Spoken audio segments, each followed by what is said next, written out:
Hello guys, तो आज मैं अपनी न्यू ड्रामास लेके आई हूँ। तो इस एपिसोड की स्टार्ट करते हैं। इस एपिसोड के स्टार्ट में हमें पुराना वक्त का सीन दिखाया जाता है। हम यहाँ पे गारमेंट शॉप के बाहर काफ़ी ज़्यादा भीड़ देखते हैं जो कि लेडीज़ की होती है। और जैसे दुकान खुलता है तो सारी लेडीज़ अंदर जाके कपड़े वगैरह लेने लगती है। तभी इतनी देर में वहाँ पे एक लेडी आती है जो कि शॉपकीपर को काफ़ी ज़्यादा पैसे देती है और उसे कहती है कि मुझे लेडी बटरफ्लाई से मिलना है। जिस बात को सुन के वो तुरंत ही उसे लेडी बटरफ्लाई के पास लेके जाता है। हम यहाँ पे लेडी बटरफ्लाई को देखते हैं जिसने मुखौटा पहना हुआ था और वो उस लेडी से मिल रही है और उसे कहती है कि मुझे पता है कि तुमने अंडर गारमेंट्स लेनी है। जिसके बाद उसे अनड्रेस होने का कहती है और जैसे ही अनड्रेस होती है तो उसका मेजरमेंट लेके तुरंत ही अपने स्किल को दिखा के वहाँ पे कपड़े को सिलने लगती है। इसके बाद हमें पीछे का सीन दिखाया जाता है। हम देखते हैं कि लेडी बटरफ्लाई काफ़ी ज़्यादा फेमस है और उसके बनाए हुए कपड़े काफ़ी मात्रा में बिकते हैं, जहाँ पे लड़कियों की शादी भी हो जाती है उनके बनाए हुए कपड़े को पहन के। फिर हमें रात का सीन दिखाया जाता है। हम लेडी बटरफ्लाई को देखते हैं जो कि शॉपकीपर से अपना पैसा मांग रही थी, जहाँ शॉपकीपर उसे कम पैसे देता है। जिसमें लेडी बटरफ्लाई कहती है कि अगर तुमने मुझे कम पैसे दिए ना तो मैं दोबारा से तुम्हारे साथ काम करने नहीं आऊँगी। ये बात सुन के वो तुरंत ही डर जाता है और उसे कहने लगता है कि नहीं नहीं, आप मेरे साथ काम करें क्योंकि आपके कपड़े काफ़ी ज़्यादा फेमस होती है। और उसे जितना अमाउंट वो मांग रही थी उतना अमाउंट का वो पैसा दे देता है। जिसमें लेडी बटरफ्लाई खुश हो जाती है और तुरंत ही अपने घर की तरफ निकल जाती है।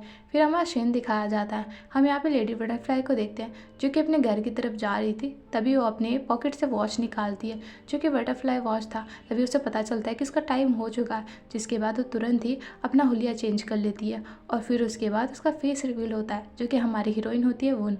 तभी हमें एक सर्वेंट को दिखाया जाता है जहाँ पे वन की मदर आती है और सर्वेंट से पूछने लगती है कि क्या मेरी बेटी सो चुकी है।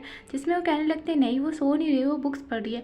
ये बात सुन के वो काफ़ी ज़्यादा हैरान हो जाती है। हमें तभी रूम के अंदर का सीन दिखाया जाता है जहाँ पे वन ने एक पुतला खड़ा करके रखा हुआ था। अब इस चीज़ का पता उसकी मदर को भी चल गया था। इधर हम देखते हैं कि वन अपने घर के अंदर जा रही थी। तभी इतने देर में हम देखते हैं कि वन की मम्मा ने उसके ऊपर तीर बरसाना स्टार्ट कर दिया था, जिसमें वो चढ़ जाती है। इसके बाद उसकी मम्मा को देखता है जो कि काफ़ी ज़्यादा गुस्से में थी और उससे पूछने लगती है कि तुम इतनी रात में कहाँ गई थी। जहाँ पे वन कहती है कि मैं अपने फ्रेंड को देखने गई थी, वो बीमार थी।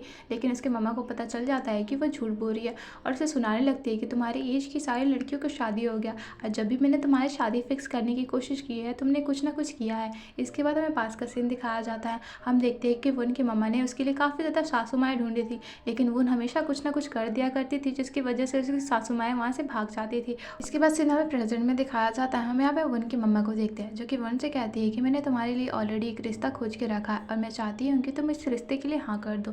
जिसमें वन कहने लगती है कि मम्मा मुझे अभी शादी नहीं करनी, लेकिन उसकी मम्मा उसकी बात को नहीं सुनती और उसे चुप करने का कहती है। फिर हमारा सीन शिफ्ट हो जाता है।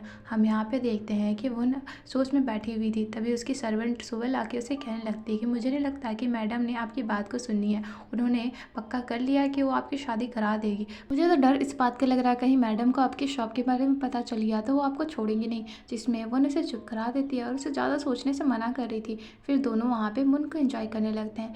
फिर हमें यहाँ पे कांग को दिखाया जाता है जो कि हमारा हीरो था। वो किसी का फोटोज़ देख रहा था और उस फोटोज़ को देख के काफ़ी ज़्यादा स्माइल करने लगता है। तभी इतने देर में उसकी मम्मा आ जाती है और उससे बात करने के लिए वो तुरंत ही वहाँ पर बैठ जाती है, जहाँ पर वो कहने लगती है कि मैंने तुम्हारे लिए एक रिश्ता ढूंढा है और मैं चाहती हूँ कि तुम बड़े बेटे के नाते वो शादी कर लो। जिसमें कांग कहने लगता है कि आपको पता है कि मुझे शादी नहीं करनी, लेकिन उसकी मम्मा उसे कहने लगती है कि मैंने ऑलरेडी हामी भर दी है और तुम्हें पता है कि तुम्हें करना ही पड़ेगा। फिर उसके बाद उस फैमिली का वो बायोडाटा दिखाने लगती है। हम इधर वन को देखते हैं जो कि शॉपकीपर के पास आई थी और शॉपकीपर को न्यू डिज़ाइन दिखा रही थी, जहाँ पे शॉपकीपर उसके साथ बिजनेस करने से मना कर देता है और उसे कहता है कि मेरे पास न्यू डिज़ाइन है और तुमसे भी काफ़ी ज़्यादा बेटर है। जैसे उस डिज़ाइन को देखती है वन तो उसे काफ़ी ज़्यादा गुस्सा आने लगता है क्योंकि वो उसके ही डिज़ाइन थे। फिर उसके बाद वो सोवल को कहने लगती है कि मैं उस पर्सन को छोड़ूंगी नहीं जिसने मेरी डिज़ाइन को कॉपी किया है। जिसमें सोवल उसे शांत कराने की कोशिश करती है। तभी हम सामने एक तमाशा होते हुए देखते हैं, जिस तमाशा को देखने के लिए वन भी गई हुई होती है और उस तमाशा का स्टोरी किसी और का नहीं बल्कि वन और कांग का था, जहाँ पे उन दोनों की शादी के बारे में वो लोग गॉसिपिंग कर रहे थे। अब ये सारा बातें सुन के वहाँ पे वन को काफ़ी ज़्यादा गुस्सा आने लगता है और वो सोवल से कहती है कि देखो ये लोग हमारी बातें कर रहे हैं। जिसमें सोवल कहने लगती है कि हाँ शायद ये तुम्हारी स्टोरी होगी। इसके बाद वो वहाँ से चली जाती है। फिर हमारा सीन दिखाया जाता है। हम उस लेडी को देखते हैं जो कि लेडी बटरफ्लाई से मिलने आई थी और वो कपड़े को जाके प्रिंसेस को देने लगती है, जहाँ पे प्रिंसेस उस कपड़े को पहन पहन के काफ़ी ज़्यादा खुश दिखाई देती है। तभी इतने देर में वहाँ पे किंग आ जाते हैं और प्रिंसेस को उस लिबास में देख लेते हैं, जिसके बाद वो काफ़ी ज़्यादा गुस्से में आ जाते हैं और उन दोनों के ऊपर चिल्लाने लगते हैं। फिर हमें राज्यसभा का सीन दिखाया जाता है जहाँ पे किंग ने उस ड्रेस को रिवील किया था और वो कहने लगते हैं कि जिसने भी इस ड्रेस को बनाया है मैं चाहता हूँ कि वो पर्सन मेरे सामने आ जाए, वरना मैं किसी को भी नहीं छोड़ूंगा, और अपने मंत्री को ऑर्डर देने लगते हैं। यहाँ पे हम वन के फादर को भी देखते हैं। फिर हमारा सीन शिफ्ट हो जाता है। इधर में वन और सुबुल को दिखाया जाता है जहाँ पे सुबुल वन से पूछने लगते हैं कि आप यहाँ पे क्या करने वाली हैं, जहाँ पे वो बताने लगते हैं कि मैं इस बैचलर के लिए एक ड्रेस को बनाने लगूंगी और जैसे मैं इसके लिए ड्रेस बनाऊंगी और इसकी शादी लग जाएगी तो दोबारा से मुझे लेडी बटरफ्लाई का टैग मिल जाएगा और मुझे मेरे कस्टमर भी। ये बात सुन के वहाँ पे सुबुल हैरान हो जाते हैं, क्या वाकई में आप ऐसा करना चाहती है? जिसमें वन कहने लगती है हाँ मैं ऐसा ही करूँगी, और उसके बाद वो नीचे चले जाते हैं जहाँ हम दोनों को देखते हैं कि दोनों ने मैट का कपड़ा पहन लिया था। जिसके बाद वन कहने लगते हैं सोबल से कि मैं उस बैचलर को खोजती हूँ और तुम यहाँ पे संभाल लेना, जिसमें सोबल भी मान जाती है। उसके बाद वो अंदर चली जाती है। हम वन को देखते हैं जो कि हर घर की तलाशी ले रही थी। तभी इतने देर में उसे एक घर की नज़र आता है और वहाँ पे झाँकने की कोशिश करती है। तभी इतने देर में देखते हैं दरवाज़ा खुलने की वजह से वो गिरने वाली थी, लेकिन कांग उसे बचा लेता है। कांग उसे देख के पहचान लेता है कि वो कौन है, लेकिन वहाँ पर वो पहचान नहीं पाती। जिसमें वन उसे कहने लगती है कि तुम्हें इतनी जोर दरवाज़ा खोलने की क्या ज़रूरत है, उसे डांट रही थी।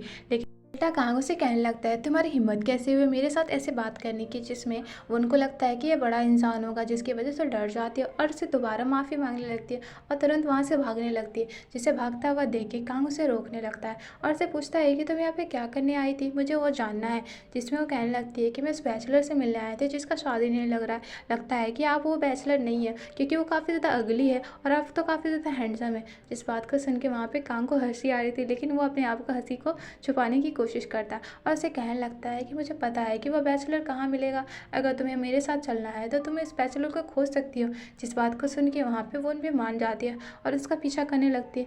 जैसे वो लोग आगे जा रहे थे तभी इतने देर में वहाँ पे वो कहने लगती है कि मुझे लगता है कि तुम मेरे साथ मजाक कर रहे हो, तुम्हें पता नहीं है कि वो बैचलर कहाँ है, और वो गुस्से में वहाँ से जाने लगती है। तभी तभी वो नोटिस करती है कि उसकी मम्मा इधर ही आ रही है, जिसकी वजह से वो डर जाती है और वो कांग का मुंह बंद करा के उसे साइड में लेके जाती है, जहाँ पे कांग उसे देखता ही रह जाता है। जैसे उसकी मम्मा वहाँ से जाने लगती है तो वहाँ से वो निकलती है और उसका थैंक यू करती है। तभी इतनी देर में वहाँ पे सोल आती है और वो उनसे कहने लगती है कि मैडम यहाँ पे पहुँच चुकी है, हमें यहाँ से जाना पड़ेगा, जिसकी वजह से वहाँ से वो चली जाती है भागते हुए। और उन दोनों को भागते हुए देख के कांग अब हंसने लगता है और अपने पास की मेमोरीज़ को याद करता है। हमें पास की मेमोरीज़ में याद आता है कि कांग और वन पहले ही मिल चुके थे जब वो दोनों छोटे थे, जहाँ पे वन ने अपना नाम बताया था कांग को, लेकिन कांग जैसे उसे अपना नाम बता पाता, लेकिन वहाँ पे उसकी मैड उसे बुलाने लगती है। जैसे जाते टाइम उसका एक बटरफ्लाई का लॉकेट वहाँ पे गिर जाता है। तभी हमें उस फोटो को दिखाया जाता है जहाँ हमें पता चलता है कि कांग को ऑलरेडी पता है कि वो कौन है। फिर हमें लेडी बटरफ्लाई को दिखाया जाता है जो कि शॉपकीपर के पास आई थी और उसे न्यू डिज़ाइन दिखा रही थी।